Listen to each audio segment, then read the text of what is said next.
Del impuesto a las ganancias, más allá de su dimensión tributaria, de lo que tiene que ver con el pago de impuestos, con las correcciones al mínimo no imponible, a las escalas, a cómo se va a financiar la disminución de recursos que va a tener el Estado a raíz de esta reforma, además de lo específicamente tributario, es una especie de gran plataforma para mirar ahora, a fin de año, el comportamiento de la política argentina en muchas de sus dimensiones.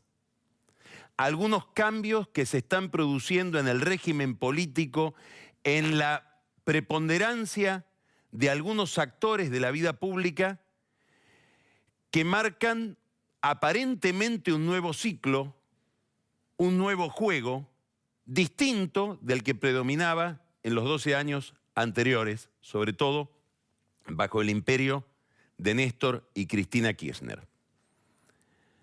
Algo parecido hay ahora. Frente a un gobierno con el que aparentemente no simpatizarían, un gobierno que la oposición se encarga de caracterizar como insensible socialmente, están consiguiendo cosas que jamás les hubiera dado ni les dio Cristina Kirchner. Hoy se cerró un acuerdo para disminuir el peso del impuesto a las ganancias sobre miles de trabajadores. Lo da Macri, el líder de derecha, y los gremios no se lo agradecen. Habría que recordar que a Cristina Kirchner no se animaban a mirarla siquiera a los ojos para pedir esta conquista que tuvieron hoy con el gobierno de Macri. Más aún, uno de esos gremialistas, Gerardo Martínez, del gremio de la construcción, la fue a ver a Cristina Kirchner una mañana y tímidamente se animó a balbucear: Cristina, esto de ganancias. Y Cristina, con su carácter habitual, lo interrumpió y le dijo: lo de ganancias ni lo sueñes. No les voy a bajar el impuesto a las ganancias para que los trabajadores que son la clase media salgan a comprar dólares para después gastárselos en Miami. Ni loca. Y Martínez bajó la vista. Hoy se produjo un acuerdo por el cual se eleva el mínimo no imponible de ganancias de 32.000 a 37.000 pesos. Eso significa que cantidad de gente va a dejar de aportar ese impuesto.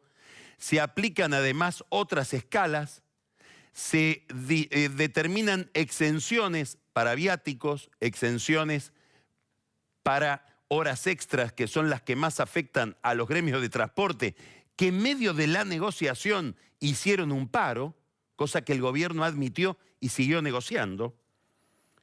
Se llega a un impuesto a las ganancias que implica, al cabo de todo el recorrido de la negociación, un cambio conceptual muy importante respecto del que había elaborado Alfonso Pratgay en un comienzo.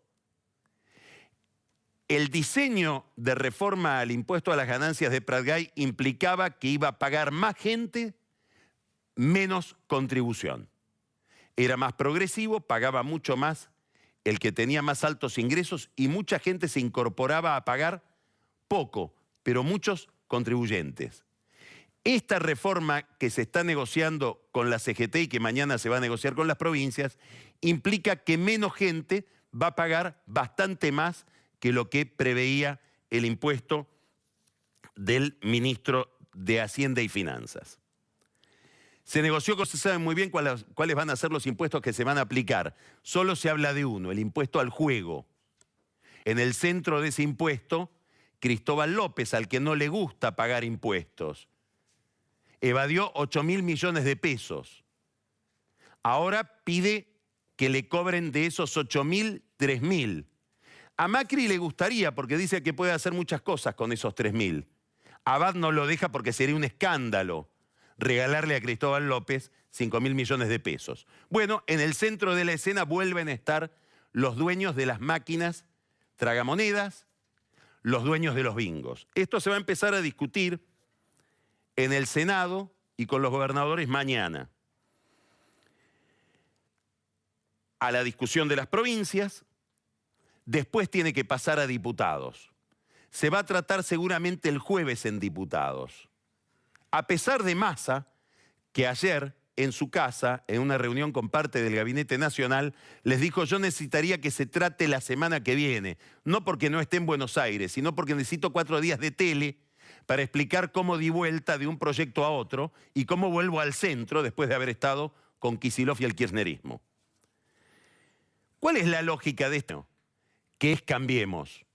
Es el PRO con un anexo, es una coalición donde se puede dar internas. Esto lo sabremos el año que viene, cuando se produzcan las grandes disputas que tienen que ver con el reparto de poder en las elecciones y en el armado de las listas. Empezamos Odisea